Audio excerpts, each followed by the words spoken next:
Jadi kalau teman-teman saat merasa disakiti, sibuknya menyalahkan orang yang menyakiti kita, maka kita akan jauh dari jawaban rasa sakit itu. Kita makan kadang-kadang seringnya begitu gitu. Kalau ada orang yang menyakiti kita, kita mah bukan menyalahkan kita sendiri, tapi menyalahkan siapa? Orang lain. Menyalahkan orang yang menyakiti kita. Padahal di sini dalam ayat ini diajarkan oleh kisahnya Nabi Yunus alaihissalam. Ketika kita merasakan sakit dari diri kita, maka balikin, barangkali ada kesalahan kita yang selama ini kita berharap kepada selain Allah, sehingga Allah memberikan skenario dalam kehidupan kita untuk kembali ingat kepada Allah subhanahu wa ta'ala. Maka yang pertama, obat dari hati yang tersakiti adalah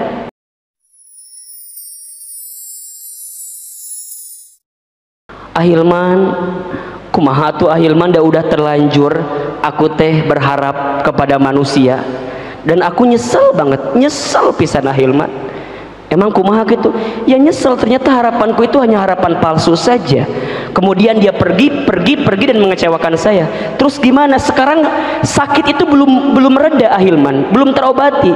Gimana caranya agar pulang dari sini, keluar dari masjid ini, teman-teman yang masih ada perasaan hati yang disakiti, keluar dari sini akan berubah menjadi hati yang terobati, yang akan hilang perasaan sakit itu. Tolong catat beberapa cara agar hati yang sudah tersakiti kemudian bisa terobati. Satu,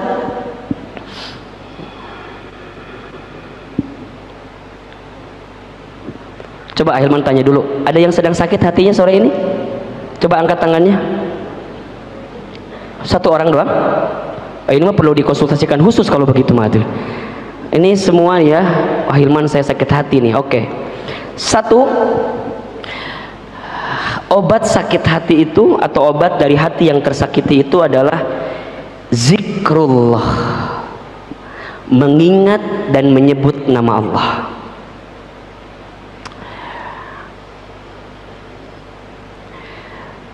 Kenapa zikrullah itu bisa menjadi obat untuk hati yang tersakiti? Karena saat kita menyebut dan mengingat nama Allah, hatimu akan tenang. Surat Ar-Ra'd ayat 28. Silakan dibuka. Surat Ar-Ra'd surat ke-13 ayat 28. Auzubillahi minasyaitonirrajim. Bismillahirrahmanirrahim. Ahilman sekali, teman-teman sekali ya.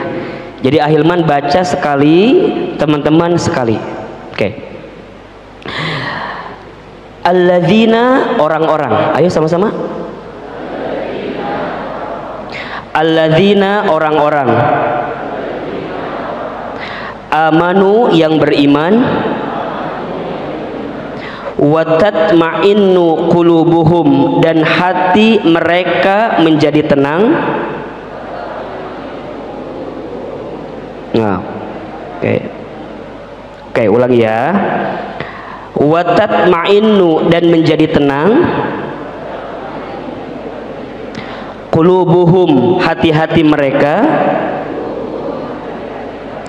Bizikrillah, dengan mengingat nama Allah. Ala, ingatlah. Bizikrillah, dengan menyebut nama Allah. Tatma'innul qulub, maka hatimu menjadi tenang. Oke, kita ulangi ya. Alladzina amanu, dan orang-orang yang beriman. Orang-orang yang beriman. Wa tatma'innu qulubuhum, dan menjadi tenang hati-hati mereka.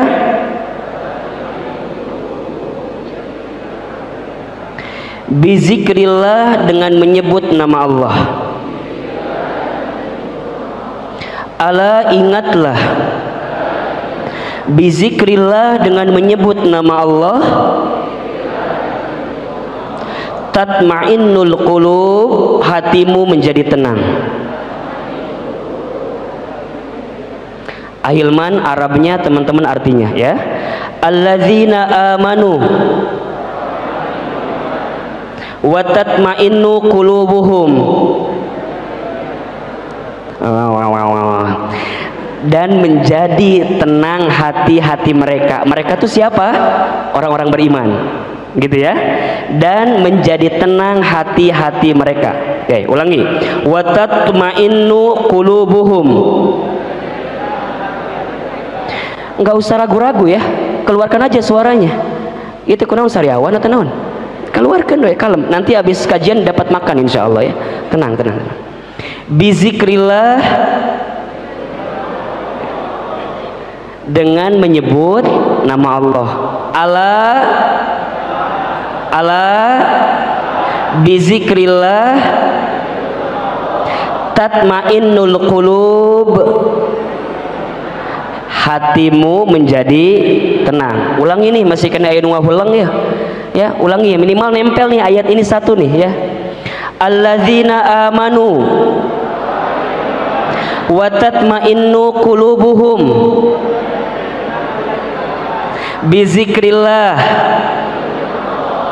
ala bizikrillah tatmainnul qulub. Baik, teman-teman sekalian, yang kita butuhkan saat hati merasa disakiti adalah ketenangan. Betul atau tidak? Jika gelisah, solusi semudah apapun kadang-kadang nggak bisa dapat dalam kehidupan kita. Tapi kalau hati tenang, setidaknya kita akan dituntun untuk mendapatkan solusi dari persoalan kita. Dan ketenangan itu bisa kita dapatkan dengan zikrullah, menyebut, mengingat nama Allah.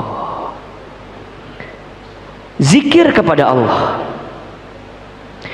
Pribadi berzikir itu, teman-teman sekalian, adalah dia yang menjadikan setiap langkah dalam hidupnya adalah proses aktivitas untuk semakin ingat dengan Allah.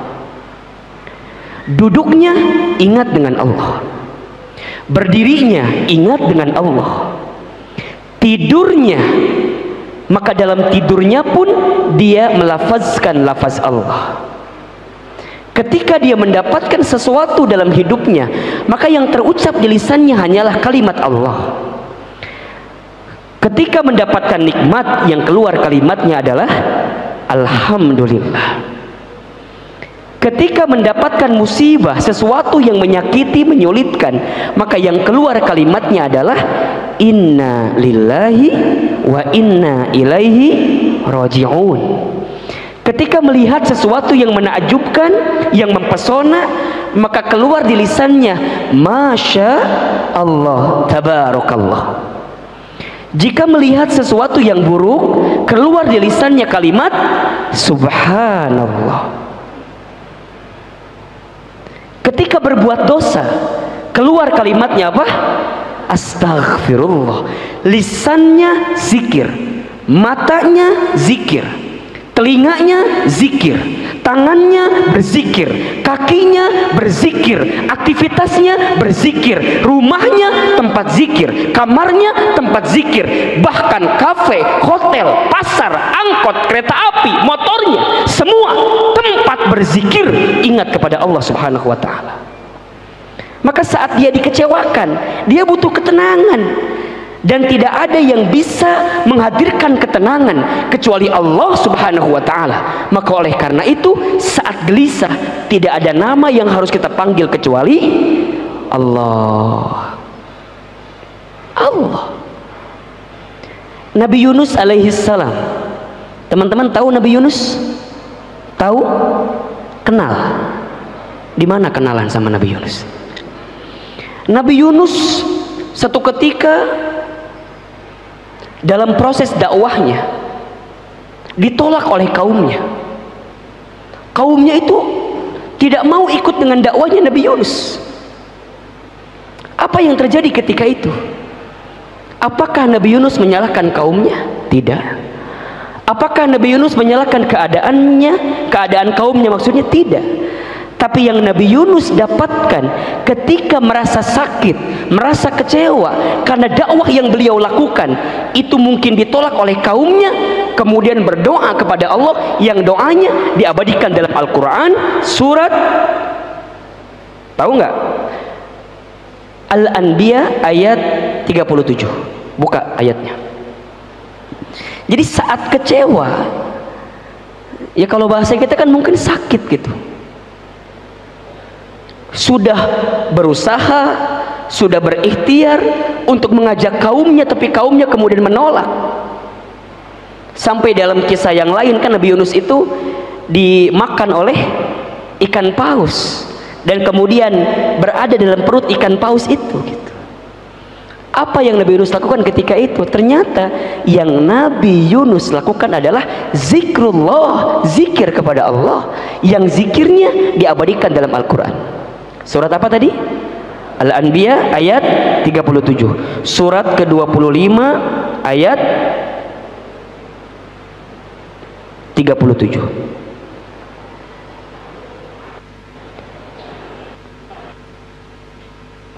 Ada yang tahu suratnya? Hah? Al-Anbiya ayat 80. Oh, ayat 87 78. Ayat 78. Surat Al-Anbiya ayat 78. Sebenarnya apal teman-teman doanya kan, la ilaha illa anta subhanaka inni kuntu minadz dzalimin. Cuman kan nggak tahu itu di ayat mana kan. Nah sekarang kita buktikan. Ayat berapa Ki? 78 dan juga 87. 87 88. Itu kumaha sih pembisik teh nu mana nu benernya? 87.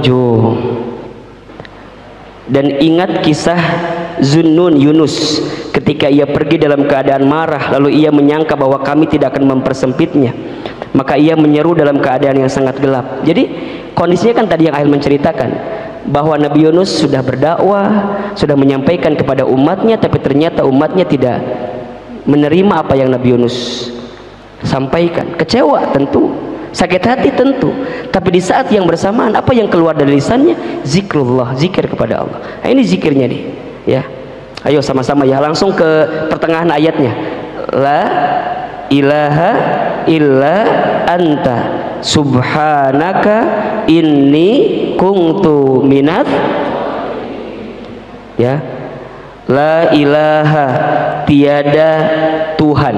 Ya sama-sama.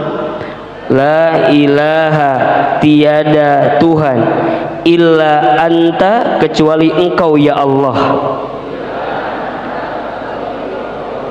Subhanaka, maha suci engkau ya Allah. Inni, sesungguhnya aku, kuntu minadz dzalimin, termasuk orang-orang yang zalim. Oke. Ahilman Arabnya teman-teman artinya la ilaha illa anta, selain engkau ya Allah. La ilaha, tiada Tuhan, illa anta, selain engkau ya Allah. Subhanaka, inni kuntu minadz dzalimin. Lihat kalimatnya. Apakah Nabi Yunus mengucapkan misalnya inna qaumi kuntu minadz dzalimin? Kan tidak. Inni qaumi, inna qaumi kuntu minadz dzalimin, kan juga tidak. Tapi Nabi Yunus mengatakan inni kuntu minadz dzalimin, aku yang salah, aku yang barangkali zalim, aku yang barangkali kurang selama ini ya Allah, dan aku hanya minta kepadamu ya Allah. Subhanaka, engkau yang maha suci. Sebelumnya la ilaha illa anta, tiada Tuhan selain engkau ya Allah. Maksudnya apa? Tidak ada tempat bersandar berharap terbaik dalam setiap kesulitan kita kecuali Allah.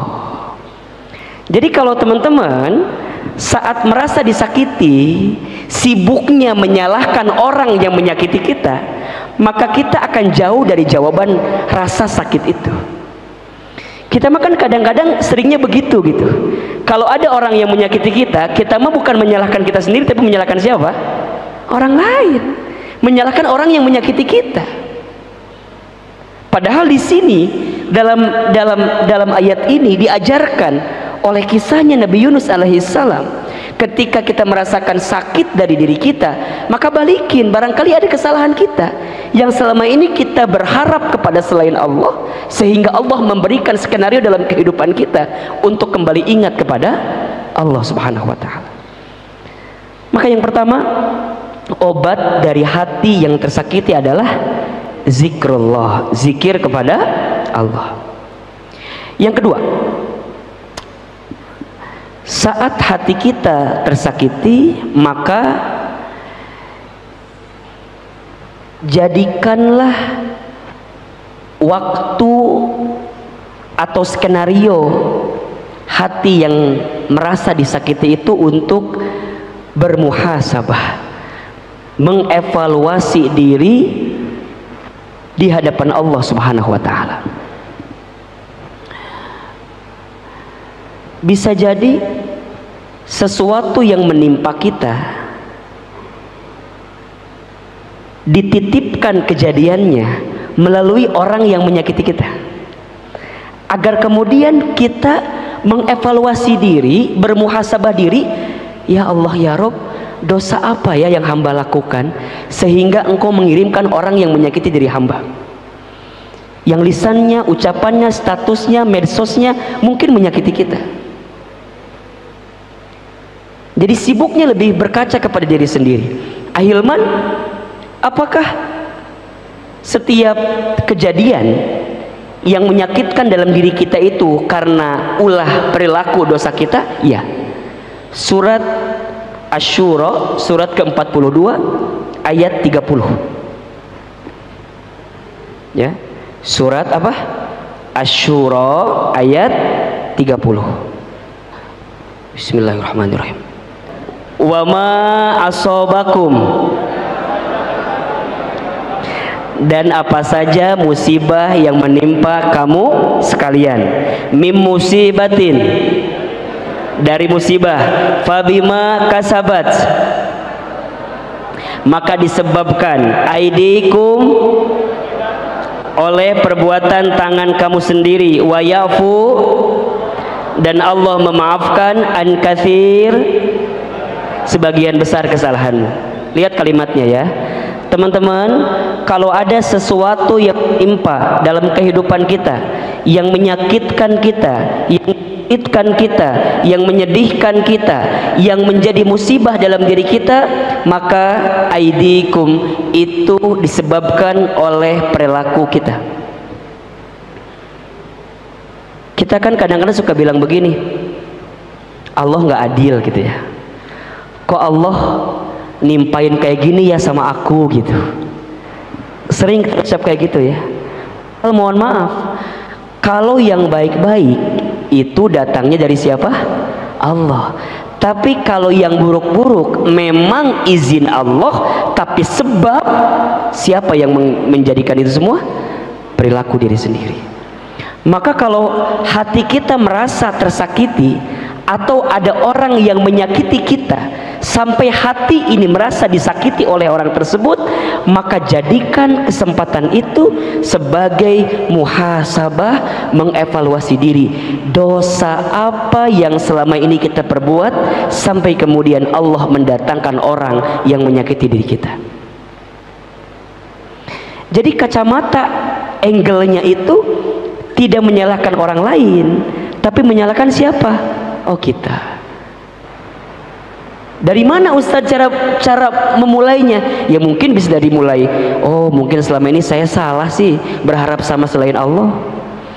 Oh mungkin selama ini saya salah sih menjalani hari-hari dengan dia yang memang bukan haknya bagi kita, yang belum halal untuk kita. Maka wajar kalau kemudian kita sakit hati dengan dirinya gitu.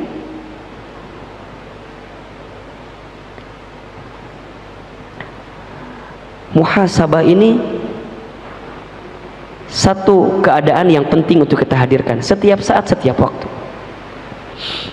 Hasibu qabla an tuhasabu. hisablah diri kamu sekalian sebelum kamu dihisab oleh Allah Subhanahu wa taala. Kita ini kan semua akan bertemu dengan satu hari namanya yaumul hisab. Yaumul hisab itu di mana di hari itu kita akan dihitung oleh Allah Subhanahu wa taala dari setiap kelakuan yang kita lakukan, termasuk dosa-dosa kita. Musibah, ujian, cobaan itu adalah trigger gitu istilahnya. Cara Allah untuk memantik diri kita, menyentil diri kita. Barangkali selama ini kita banyak salah di hadapan Allah sehingga Allah datangkan musibah yang membuat kita harusnya berpikir ini saat terbaik untuk mengembalikan semua kepada siapa? Allah Subhanahu wa taala. Coba teman-teman, pernah enggak atau punya enggak satu waktu di mana teman-teman itu lebih banyak berkaca terhadap diri sendiri gitu? Berapa banyak kesalahan saya, berapa banyak dosa-dosa saya? Sering nggak kayak gitu? Pernah nggak ada satu waktu yang teman-teman gunakan untuk itu?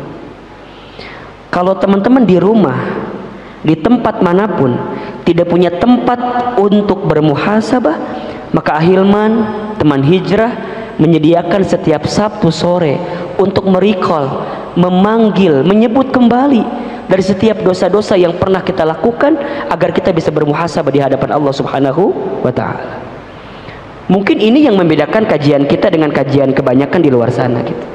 Kenapa Ahilman selalu ada doa, ada muhasabah? Karena Ahilman tahu gitu. Ahilman sadar, Ahilman paham. Amal kebaikan kita tidak lebih banyak daripada dosa yang kita lakukan. Mengapa kita dihormati, dimuliakan, dihargai? Satu alasannya, karena Allah menutup aib-aib kita.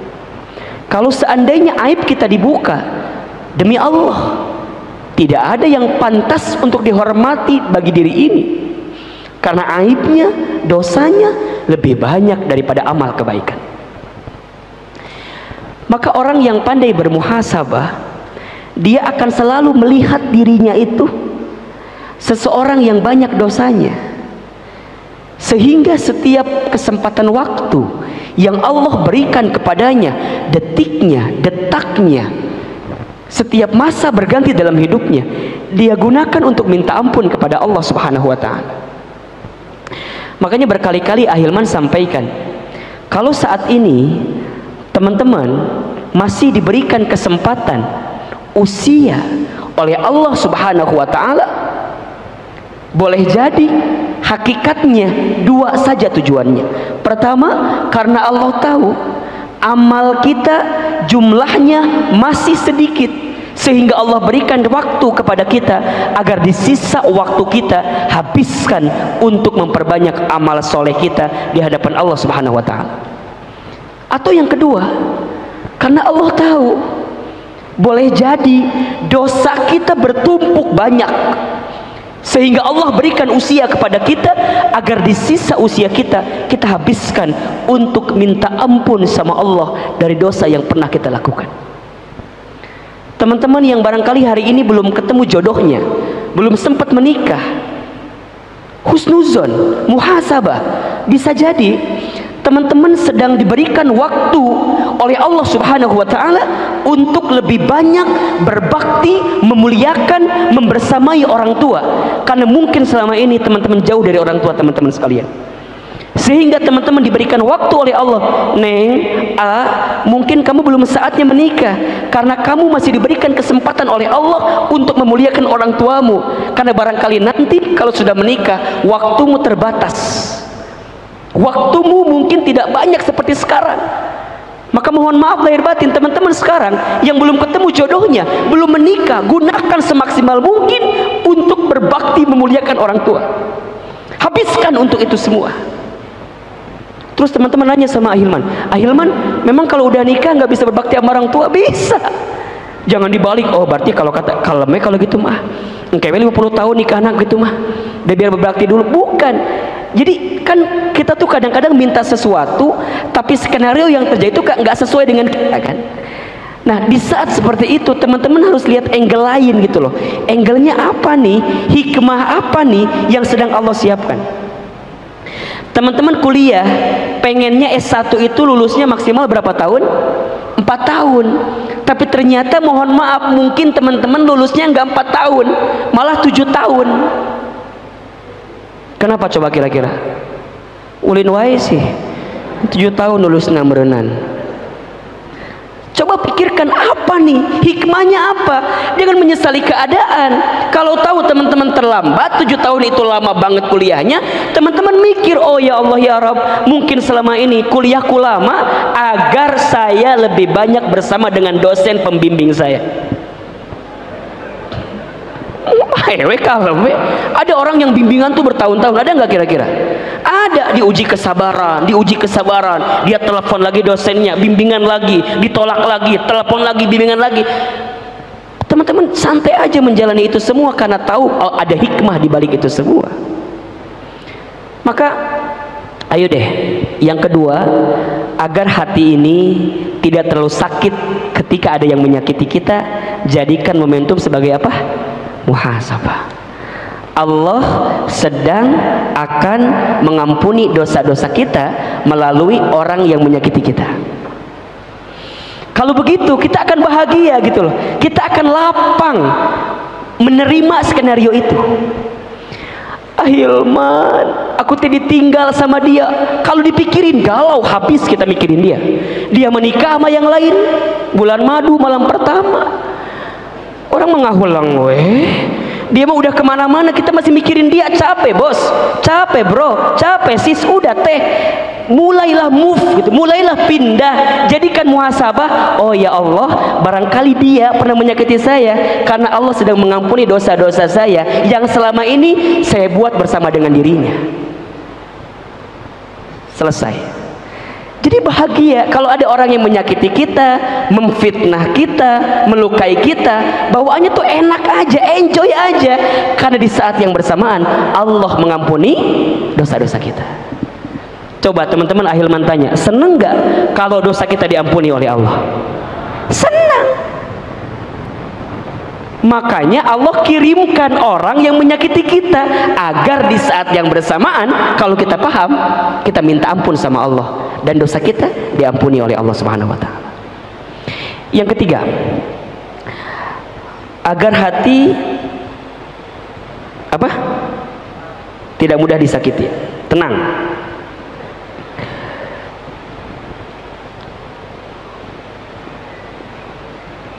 Nah, berdoa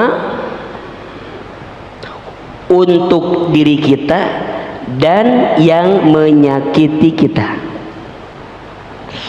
Ini levelnya agak lagi naik dikit lah ya. Berdoa untuk siapa? Untuk kita dan orang yang menyakiti kita. Ingat teman-teman, doa itu artinya memohon, meminta kepada Allah. Saat kita mendoakan sesuatu, hakikatnya kita sedang memohon, meminta sesuatu itu terjadi kepada diri kita. Kalau kita berdoa yang baik bagi orang lain, maka hakikatnya kita sedang memohon, meminta kepada Allah agar kebaikan itu kembali kepada kita. Tentu kalau untuk kita doa yang baik-baik. Rasulullah Shallallahu Alaihi Wasallam mengajarkan kepada kita satu doa agar kita ya bisa lapang ketika mendapatkan musibah dan kita mendapatkan pengganti yang lebih baik dari apa yang menimpa hati kita. Ini doanya yang diriwayatkan oleh Ummu Salamah yang pernah Ahilman juga ceritakan sebelumnya. Doanya hafal teman-teman ya. Inna lillahi wa inna ilaihi raji'un. Allahumma ajurni fi musibati wa khlufli khairan minha. Ahilman sekali, teman-teman sekali. Inna lillahi wa inna ilaihi raji'un.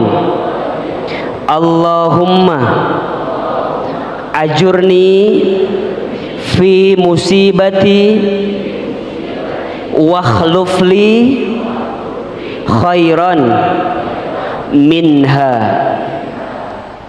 Hafal doanya? Ulangi lagi. Inna lillahi wa inna ilaihi raji'un.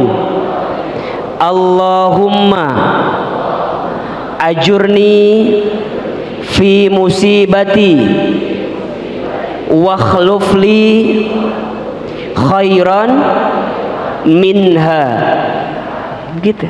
Jadi kalau ada yang menyakiti kita langsung innalillahi, lain senam maut, lain singgara maut menyakiti, innalillahi, sesungguhnya kami milik Allah, wa inna ilaihi rajiun, dan sesungguhnya kami akan kembali kepada Allah. Allahumma, ya Allah, ajurni, berikan pahala kepadaku, fi musibati, atas dalam musibah yang menimpaku, wakhlufli, dan gantikanlah untukku, khairon, sesuatu yang lebih baik, minha, dari apa yang pernah aku miliki sebelumnya.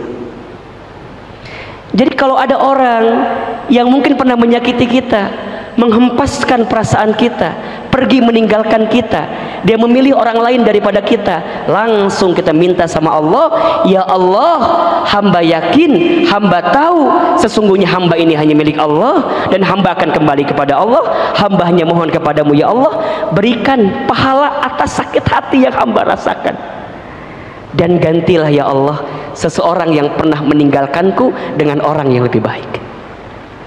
Ummu Salamah kehilangan suaminya. Ketika itu suami yang begitu dicintainya datang baginda Nabi Muhammad SAW. Kata baginda Nabi, ya Ummu Salamah, jangan khawatir, jangan sedih, jika engkau lapang menerimanya, maka Allah akan gantikan untukmu laki-laki yang lebih baik daripada suamimu yang pernah meninggalkanmu itu. Siapa yang menggantikannya? Rasulullah SAW, yang kemudian menjadi suami dari Ummu Salamah. Maka rumusnya adalah, saat ada orang yang pergi meninggalkanmu, maka lapangkan hatimu, karena di saat yang bersamaan Allah sedang merangkai, menghadirkan orang yang akan menggantikan dia yang pergi meninggalkanmu. Syaratnya apa? Lapang dulu hati kita, move on dulu hati kita, lepasin dulu nama dia di hati kita. Sebenarnya yang akan menggantikan dia tuh udah di dekat mata kita, cuman mata kita tuh masih mikirin dia, stalking kita masih tentang dia, di HP kita masih ada foto dia, chatnya dia masih kita simpen laminating bagi ini majelis taklim, masih kena ayah. Sebenarnya penggantinya ada di depan mata kita, dekat kita, sudah dengan kita. Hanya kita menutup itu semua dengan orang yang tidak mau kita lepaskan di hati kita.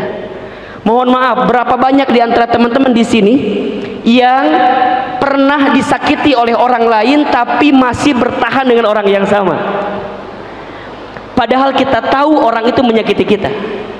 Please teman-teman, tinggalkan dan bersiaplah mendapatkan ganti yang lebih baik dalam kehidupan kita. Masih ada 4 lagi poinnya, kita akan bahas di pertemuan yang akan datang insyaallah. Hati yang kau sakiti episode kedua, seperti sinetron yang ada di Indosiar gitu ya kan, masing-masing ada judulnya ya. Termasuk nih ada doa lagi bagus nih dari Abu Daud, hadis riwayat Abu Daud. Kalau ini sebenarnya doanya teman-teman juga sudah hafal, yang sering kali dibacakan di Al-Ma'surat ya. Allahumma inni a'udzubika minal hammi wal hazan, wa a'udzubika minal azzi wal kasal, wa a'udzubika minal jubni wal bukhl, wa a'udzubika min ghalabatid daini wa qahrir rijal. Apa doa itu kan? Coba sama-sama. Allahumma inni a'udzubika minal hammi wal hazani, wa a'udzubika minal azzi wal kasali, wa a'udzubika minal jubni wal bukhli wa a'udzubika min ghalabatid dain wa qahrir rijal. Sama-sama, Allahumma ya Allah, inni a'udzubika, sesungguhnya aku berlindung kepadamu, minal hammi, dari kegelisahan, wal hazani, dan kesedihan, wa a'udzubika, dan aku berlindung kepadamu, minal azzi, dari kelemahan, wal kasali, dan kemalasan, wa a'udzubika, dan aku berlindung kepadamu, minal jubni, dari ketakutan, wal bukhli, dan kebakilan,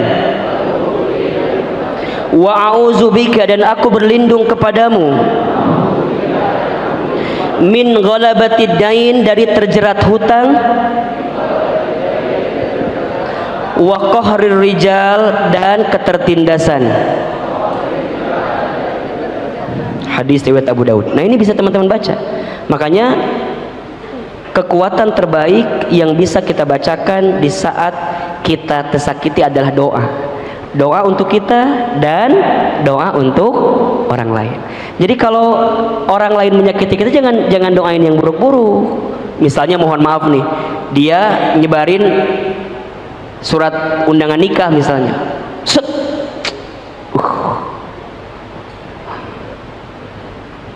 Sing tabrakan. Gak boleh.